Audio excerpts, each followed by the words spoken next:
اهلا بيكم متابعينا الكرام، فيديو جديد، لقاء مع حضراتكم جديد.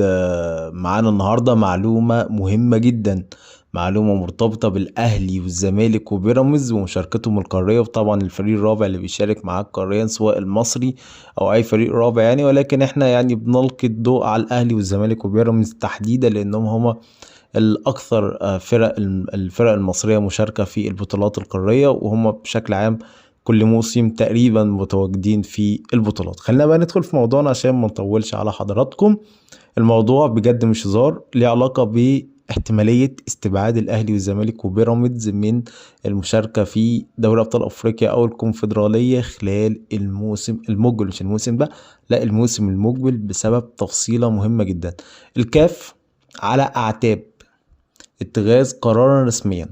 القرار ده هو أبلغ بيه الاتحادات، كل الاتحادات الأفريقية هو بلغهم بالقرار ده، ولكن القرار هيطلع للنور وهيطلع لوسائل الإعلام بالصيغة بتاعته خلال فترة قريبة جدا، وقد يكون في الاجتماع المقبل في مارس للاتحاد الأفريقي لكرة القدم، الجمعية العمومية للاتحاد الأفريقي ده بشكل كبير. ممكن القرار يخرج في الجمعية العمومية للاتحاد الأفريقي في مارس. خلينا نقول إن الاتحاد الافريقي قرر ان اي اتحاد، سواء بقى اتحاد مصري، اتحاد تونسي، اتحاد جزائري، ايا كان الاتحاد الاهلي اللي موجود او الاتحاد المحلي الموجود، مش هيكون عنده منتخب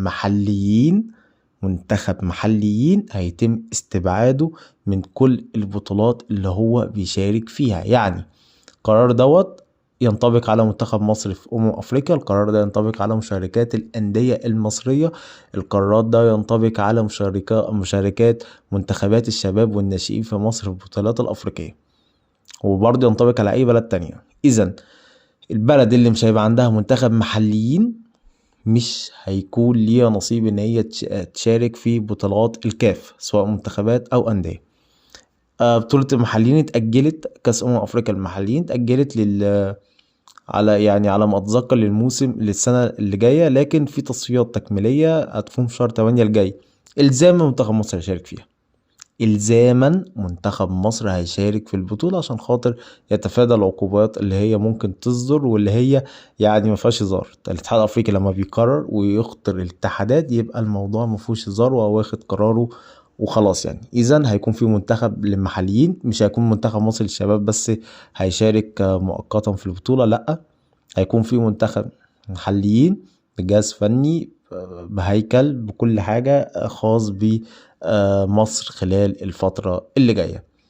ده الفيديو بتاع النهاردة، نشوفكم في فيديو جديد، وما تنسوش الاشتراك في القناة، وصباحكم مساءكم زي الفل.